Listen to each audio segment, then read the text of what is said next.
listening to The Trade Gods. What's going on, Player Profiler Nation? Welcome to the latest episode of Trade Gods. I'm your host, Matty Kiwoom, of course, joined by my right-hand man, my fellow Trade God brethren, the morning man himself, Jason Allwine. What is going on, Jay? Oh, nothing too much. Wonderful Wednesday over here.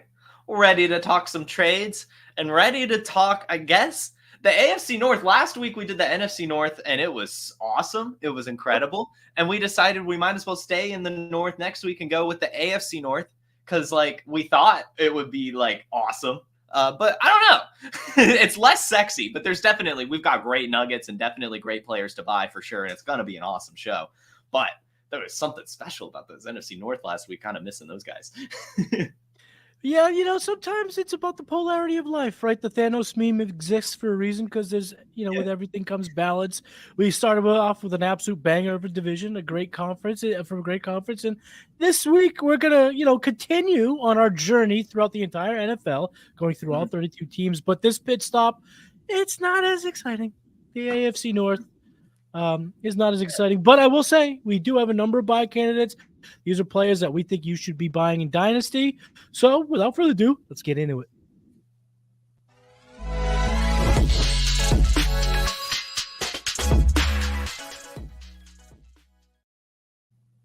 Let's start in Cleveland, Ohio, with the Cleveland Browns. So who is your buy candidate, Mr. Allwine? Yeah, and I guess when it comes to the Cleveland Browns, you've got to ask yourself how you feel about Deshaun Watson. And I don't think I'm sold on Deshaun Watson, really at least becoming Deshaun Watson of old. He might, still be fine or something like that. But one thing is for certain in the Cleveland Browns, and that is that they love to run that damn football. And last year we saw a certain running back do really, really well on an offense, the Cleveland Browns, that ran the ball the fourth most times across the NFL. We're literally fourth in run plays just fourth in run plays, tons of run plays. And a lot of that went to Jerome Ford. Jerome Ford right now is sitting at the RB 39 on Keep Trade Cut. And interestingly enough, actually priced behind Nick Chubb. And I think all you really have to say, and I'll go a little bit more into this, but all you really need to say is he finished last year as the RB 16 in PPR with a 50.8 opportunity share. Right, a 50.8% opportunity share. So literally getting about half the workload and finished as a top 16 running back and is priced as the RB 39, probably because people think he's going to be in a split backfield with Nick Chubb. Well, ladies and gentlemen, you just finished as the RB 16 with a split backfield with, of course, Kareem Hunt. But, I mean, it's not Nick Chubb, he's now going into his 29-year-old season. He's coming off a really bad injury to his knee. And Jerome Ford's got some juice. He's 5'11", 210 pounds, so he's got the size. He runs that 4.46 40-yard dash. He has the 84th percentile speed score. He had over 1,000 yards and 9 touchdowns last year. I mean, it's a really solid prospect that has some really solid production on an offense that loves to run the ball. So I'm definitely scooping up Jerome Ford, especially because Nick Chubb's not going to be 100% to begin the season. Now, he might, of course, progress that as the year goes on. But we saw last year even Kareem Hunt be productive. So, I think there's room for both of these running backs, but especially right now, I'm taking my swings on Jerome Ford. I might even take swings on Nick Chubb, being honest. Like I said, I do think he could progress to be fine towards the end of the season. And I want the running backs on the Browns offense. Again, they ran the ball the fourth most times last year. There's a ton of volume to go around on this offense for the running backs. And I want the one that just had 1,000 yards and 9 touchdowns. I'm going to agree with you there, Jason, 100%. My buy is Jerome Ford. I don't know how it can't be. I don't know anyone else really that has this type of upside that you could buy. No. You kind of hit all the points. I'm not going to really add to why, but what I'll talk about is a little bit of what the market's kind of saying in regards to what it would take to acquire them, tier down, those type of things. And really, right now, his going rate is you can get him for a culmination of bench players. Guys that you're hoping, if you're a contender, are on your bench. What that might look like is take your Rashad Bateman, add Gus Edwards or a Treylon Burks in a round 3. Like one of those players are going to get you at the table. You're going to be able to talk it through, maybe push it through if you combine them. But if you're looking to tier down, if you're looking to take one of your current assets, one of your current running backs, say a James Cook, and you would like to tier down to a Jerome Ford, you could get Ford plus a top 40-ish receiver. Guys like Cooper Kupp, Keenan Allen, Deontay Johnson, Terry McLaurin, even Christian Watson, Chris Godwin. That's the type of receiver in this range that you're able to get alongside a Jerome Ford if you're looking to tier down from that, running back 10 to 12, 13 in Dynasty. So I'm with you. I think Jerome Ford's an interesting buy for me from the Cleveland Browns. Yeah. Let's head over to the Pittsburgh Steelers. Jason, which player are you buying from the Steelers Nation? Yeah, and I could be crazy. I could be insane, and I might just be. But I am going back to the Justin Fields well at his current price. I think it would be a mistake not to be buying Justin Fields at quarterback 26. I think this is my worst case scenario. So I'll just go ahead and lay that out. This is what I think the worst case scenario is. So audience, if you think it could get worse than what I'm about to say, then this is not the buy for you. But this is exactly what I think is worst case. Justin Fields takes over for quarterback of the Pittsburgh Steelers week 13, week 14, even late towards the end of the season, right? But guess what? Those are the weeks that fantasy football points matter most in our fantasy football championships. And he has done nothing but score fantasy points. Literally. You could say all you want about a pass catcher or about him as a passer, about him as just a quarterback in general. The dude just had the 9th most fantasy points per game last year, the 5th most fantasy points per game the year before that, had over 1,000 rushing yards in 2022, had almost 700 last year in only 13 games. So all he does is score fantasy points. And if he starts at the end of the season, again, the worst case would be that he is bad again, but still scores fantasy points, right? Just doesn't earn the starting job. He's out of the league. That is worst case scenario. But guess what? You've probably bought yourself a championship if you trade for Justin Fields at this price and just hold on to him through the season and get some fantasy points at the end of it, and he's gone out of the league. That's worst case scenario. But there is not a situation in my mind, or really anyone's mind, where Justin Fields does not start a single game next year. He's going to start at least one football game. The Pittsburgh Steelers had a choice this offseason and decided to completely revamp the Pittsburgh Steelers quarterback room. They got rid of all 3 of the quarterbacks that started last year, and they brought in 2 new ones on the cheapest possible deals you could get. Vet minimum for Russell Wilson and final year of a rookie contract for Justin Fields. They want to see what both of these guys have. They want to see if, hey, can we re-sign Justin Fields and make him our franchise quarterback? Or we want to see, hey, is Russell Wilson good enough to be a bridge quarterback for the next couple seasons? That's what they're asking themselves this year. They're going to want to see both. And at the end of the day, even if Russell Wilson starts the year, the hyper-athletic 25-year-old quarterback that is probably one of the best playmakers in the NFL can't be held off the field long, even if it's just fans chanting for Justin Fields' name by week 6, right? Just Justin, because Russell Wilson throws an interception. The terrible towels are spinning, right? We can all picture this. And it's going to happen. He's going to start at some point. He's going to score fantasy points. And in my personal view right now, I think it's going to be towards the end of the season. And I think Justin Fields is going to win us some championships, whether or not he's progressed as a passer. But guess what? I think he has progressed as a passer. Maybe not to an elite level or even a very good level, but last year was his first year with a real wide receiver. And if you kind of take a little bit of a deep dive, in week 4, he had a game with over 300 pass yards and 4 passing touchdowns and only 26 rush yards. That's a game that happened.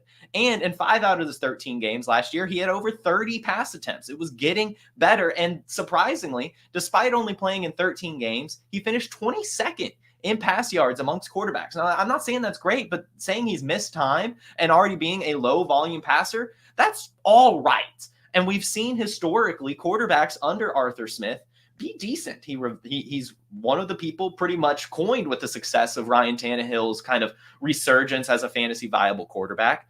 Desmond Ridder was putting up spike weeks. Taylor Heineke was okay for fantasy purposes. Right? Marcus Mariota was startable a couple seasons ago for fantasy purposes. So I think at worst, again, you're getting a quarterback who'll start at the end of the year, maybe help you win a championship, and then he's out of the league. At best, you have the Pittsburgh Steelers franchise quarterback at the quarterback 26 price tag. I think it's a win-win right now. You could get him for very cheap, and just the ceiling is still so immense. The athleticism is still so immense that I think it's a total mistake to be avoiding him right now. So I think I agree with what you're saying about the player. I think what could be dangerous is assuming that he does play, because there is a world where he doesn't. But I think your analysis is spot on. I think I want to give the people out there listening that may not believe he plays a single game even a look at what the dynasty landscape is saying. So let's just start with quarterbacks in range. This is according to PlayerProfiler right now. Let's with these pretenses, Jason, would you rather have a Justin Fields who doesn't play a single game this year, or this player who plays the entire season? Jacoby Brissett. Oh, but you're saying Jacoby Brissett plays every game? He plays the whole year. I still think Justin.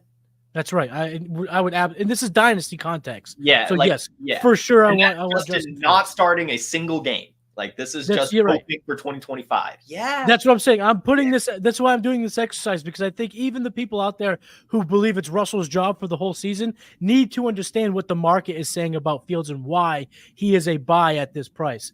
Would you rather have Gardner Minshew or Justin Fields in dynasty?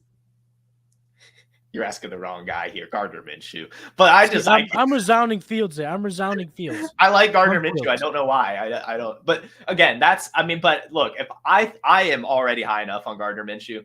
I think if he plays all 16 games, he also finishes out his contract with the Raiders, which is a pretty solid offense in my opinion. So I think if that, I think that in the pretenses that you've put, I would definitely want Gardner Minshew there. But Russell Wilson, okay, his teammate, Justin Fields.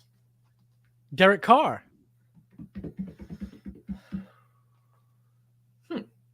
I think. See, I'm resounding Fields here too. I haven't even come close to moving my Justin Fields for any of these quarterbacks, even knowing he doesn't play in 24 and this guy plays every single game. Geno Smith is the next guy on this list. You have Geno Smith in the TGIF. Would you move him for Justin Fields? Actually, I kind of did in a way. Actually, that's what I did. I traded Justin Fields and Jelani Woods. I hated myself for it. For Marshawn Lloyd, Geno Smith, Tyler Lockett, and I did it just for a value thing. Again, guys, I'm in this Trade Gods League. I'm really trying to trade if the things are fair enough. I don't. So what you're saying is you would undo it right now. You would. I would undo that. Yes. Yes. So then we're on the same page. Last guy we talked about Aaron Rodgers. I'd much rather have Justin Fields than Aaron Rodgers. Easy. And then above the quarterback ranks according to PlayerProfiler, Daniel Jones. Yeah. Fields. I'm a little close to that. I'm probably in that Gardner Minshew range when it comes to Daniel Jones. So I'd rather have Jones, but it's close. But the point of the exercise was to show everybody. Even if he doesn't play, he's probably still worth taking a shot on, given his current market value using the player profile market indicators. The buy from the Pittsburgh Steelers for me, Pat Freiermuth. There's reports coming out of camp that he's making plays. He's looking like a, quote, playmaker in this offense. We know Arthur Smith has used tight ends. It's not always a starting tight end. We saw too much Pruitt and other players of that nature instead of Kyle Pitts, but there still was some volume for the tight end. Jonnu Smith was a shocker, blah, blah, blah.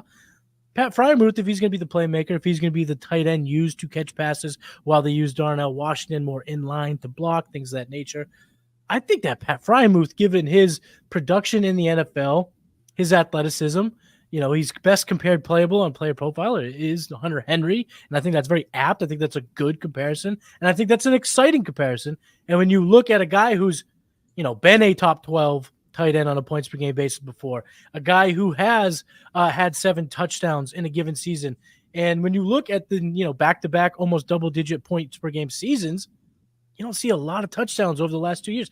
4 total touchdowns over the last 2 years. I think this guy in Pat Freiermuth, if used in the red zone, if used when it matters most to find pay dirt, given Russell Wilson or Justin Fields, I think they're going to look for this guy in the red zone. I think double-digit touchdowns is on the table for a guy like Pat Freiermuth. And when you look at his current value, you look at player profile, trying to see what the market might say.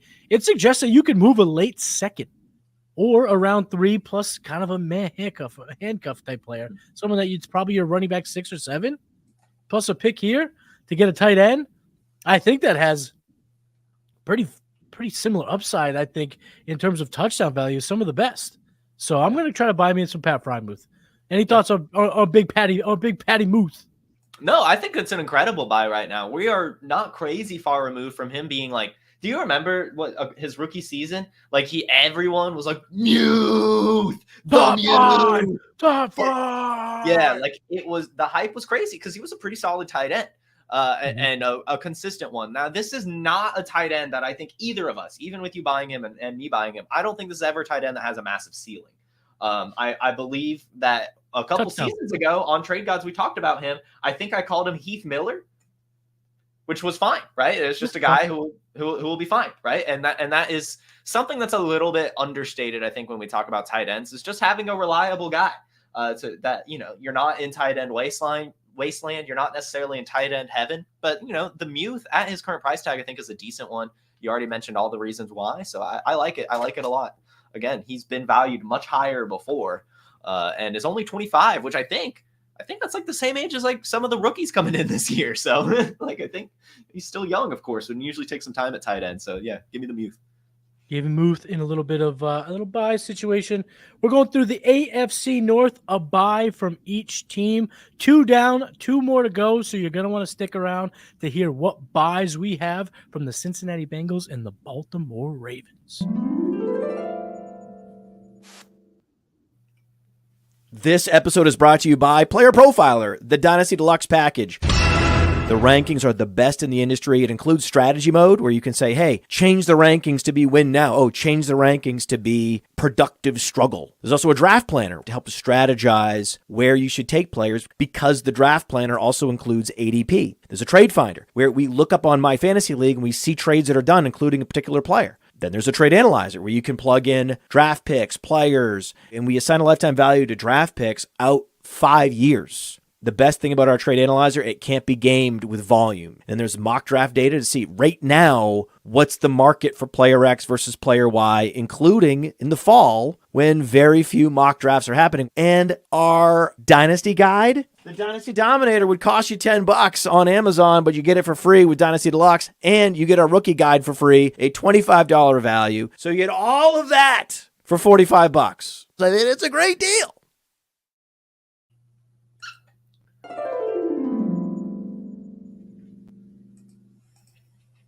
Matty, Kiwoom, Jason, Allwine. The Trade Gods are talking AFC North buys. Let's head over to the Cincinnati Bengals. Jason, who are you buying from the Bengals?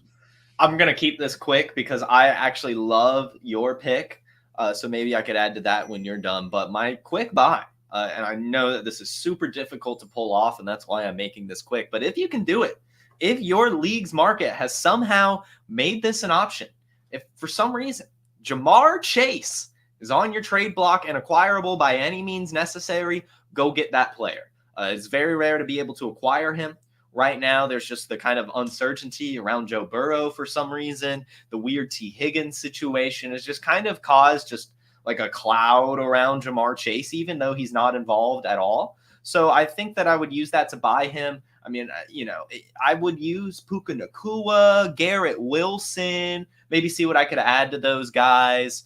We talked about selling Jamar Chase a couple episodes ago, maybe seeing what quarterback you could get added to Jamar Chase, with Josh Allen. Like, I'm thinking of the top tier guys, but yeah, essentially I would try to be getting Jamar Chase really by any means necessary. I don't think I would be doing, of course, like the Justin Jefferson plus. I might do a small cherry with CD Lamb to get to him. But either way, we'll leave it at that. Jamar Chase, great player. I don't know how much more I need to say. Yeah, y'all know that the price is. It's expensive. What we're saying is for maybe a short amount of time, he might actually be on sale. Right. There's not a lot of buying opportunities for players of this caliber. And if he gets that record-setting deal, which we all expect he's going to get at some point, that window shuts again, and then it's over. So you know the price, you know the player. It's time to buy Jamar Chase whenever you can.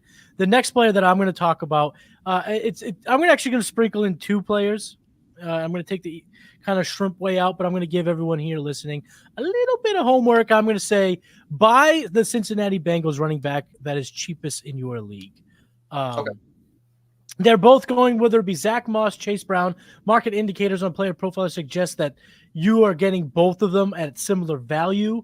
And what that value looks like as of right now is really an unproven wide receiver. Your Khalil Shakurs, your Dontavian Wicks, Josh Downs. These wide receivers are going to get you a chance to acquire either Chase Brown or Zach Moss. And I think for me, I'm kind of agnostic as to who's going to be the clear-cut guy. I think there could be a role for both. I think either way, I'm just not looking to pay a ton for either. So I'm going to buy the cheaper one. And why I said both really isn't necessarily I don't have a lot to dive into. For me, it really just comes down to some leagues value youth, some leagues value experience, and in that league, you know that better than I ever will. So I'm just suggesting if you're in a league where the person who rosters Moss isn't expecting him to play their rebuild, buy him cheaply. Because right now that Khalil Shakir share or that Dontavian Wicks, that Josh Downs, yeah, it'll look good in theory. But I think in practice, you're not going to get a whole lot of them. They're going to look a little bit more like roster cloggers when the bullets are flying in fantasy in the 2024 season. So I'm moving either one of them for running back. And if you have two and you want to buy them both, go ahead and lock up the situation. I know you mentioned that you love the pick. So which one are you a little bit more leaning towards, and dive into it? Feel free to talk a little bit. I mean, I honestly like the call of both depending on price, but Chase Brown is the one I am like more so like actually kind of going out of my way to get. I mean, you just don't see this type of athleticism come around very often. And we saw kind of the ceiling come from him already last year with that screen that he housed in week 14, over 100 yards and a touchdown. I don't think they move on from Joe Mixon if they're not totally comfortable with at least one of their pass catching running backs. Yeah. And they didn't invest a ton, they didn't really invest a ton. No, I mean, but I'm not saying that like they want to like make him a big workhorse or anything. But I mean, I think that that's a valuable role. I mean, the Bengals offense is good enough, or really good even. Joe Burrow likes to pass it to his running backs. Zach Moss isn't necessarily a pass catching running back. Chase Brown was excellent in college in both regards. Has the good size and speed at 5'10", 210, 4'4", 340. So I just think that this is a player that we're sleeping on a little bit, because normally this is a type of player that we're kind of all over, right? The athleticism for Hayes, the incredible landing spot, the murky backfield. So yeah, I'm buying into Chase Brown, best ball, redraft, and of course, Dynasty. One final team in the AFC North, the champions, the Baltimore Ravens. Yeah. Who are you buying from this roster, my friend? Yeah, this one I'll follow up Jamar Chase with another slam dunk here and just go with Tez Walker, wide receiver 82. Dunk here. I had to do a little bit of a play there. I was going Slam back Dunk Walker, his new nickname. Slam Dunk Walker. Let's go. Ooh, I like it. Hey, if he starts hitting, we'll definitely use that. And I'll just go ahead and use this opportunity to kind of go at the same spiel I said with Jamar Chase. If Mark Andrews is available for a decent price, you take your swing. But I just wanted to focus on Tez Walker because, I mean, the big concern with him, and I understand that this is the biggest thing you need to be able to do as a wide receiver, is catching the ball, which he was actually pretty solid at and doing in college, but has only recently kind of shown those struggles in adapting to the NFL football. So that is a concern here. But he runs a 4.36 40-yard dash. He's 6'2", 190 pounds. He has a 89th percentile college dominator despite playing at a smaller school, a 26% college target share, production for days along with Drake May as the deep threat, going to an offense that desperately needs a deep threat and has always used a deep threat.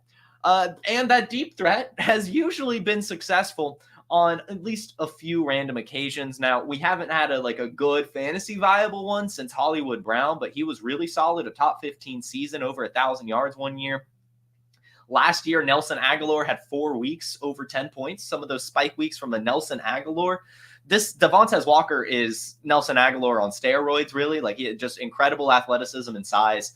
And if he can figure out catching, right, then I think that this is really a match made in heaven waiting to happen. I think Lamar Jackson's deep ball could totally unlock him. And, I'm just going to give him the benefit of the doubt. I mean, the ball is getting bigger. Jamar Chase had similar drop problems going into his rookie season.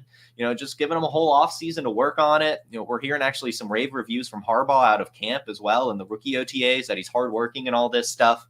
I'm just going to bet on him, especially, you don't lose anything if he still can't catch the ball. But his ceiling is pretty high in my opinion. Fourth round draft capital is nothing to scoff at. Really good landing spot, really good offense, really good athleticism, really good size, really good role. I checks all the boxes for me. I want Tez Walker. Tez Walker, he went to a sneaky good landing spot because the concerns about Tez Walker for me was that he didn't really have a lot of diversity in his game. He didn't have a deep bag, as the kids say.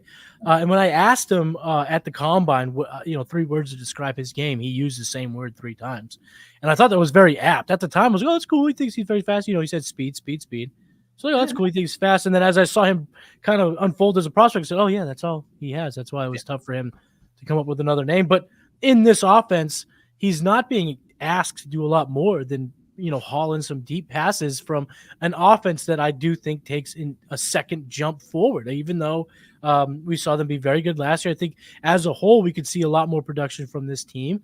Yeah. And that could help Tez Walker, be part of it down the field. And the price is kind of fair at this given time. You're not looking at, you're really looking at fanboys in terms of people that are going to hold on to him. Yeah, it's like 4th round rookie picks. If the person who rosters them in your league is a little skeptical about making moves at this time of year, try to do one of those things we've talked about a number of times where you go after a bigger player and either settle on Walker or get him added to a deal.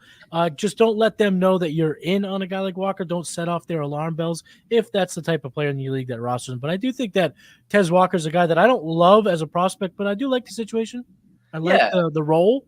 Yeah. And I think that the price, there's not a bad guy to have. In best ball, give me him. Oh, dude. I have 75% or higher exposure to him in best ball right now. It's like the end of the drafts and exactly what you want. A deep threat on a good offense. It's almost deep threat on a good offense. On a guy that can haul in 2 touchdowns on 3 passes for 100 yards. And you're like, hey, this isn't repeatable, but hey, I'll take it week without a doubt.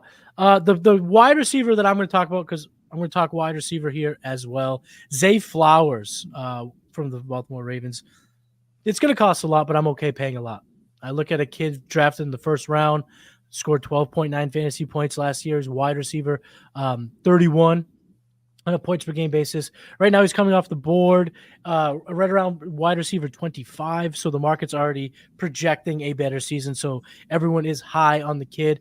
But when I look at his underlying profile, I like to go to SouthHarmonFF.com, use their warp tool, which is a metric, wins above replacement. I like to go check those guys out. So shout out to Adam and Mike and everybody over there at South Harmon. He looks like a guy that profiles as a guy that has 1.9-ish warp, wins above replacement. And that would put him on a trajectory to potentially be anywhere from wide receiver 11 to wide receiver 14. So there's still, in my opinion, room to grow for Zay Flowers. Given the high price tag, I don't care. I'm going to buy quote unquote high and then still reap some of the benefits of a guy that was on the field a ton last year. He ran, the 513 routes as a rookie, and we saw that number climb throughout the season. But I love his ability to separate. At PlayerProfiler.com, he has a 2.27 target separation rating. That was seventh most in the NFL amongst qualified wide receivers. Went Super Barcelona on y'all for that.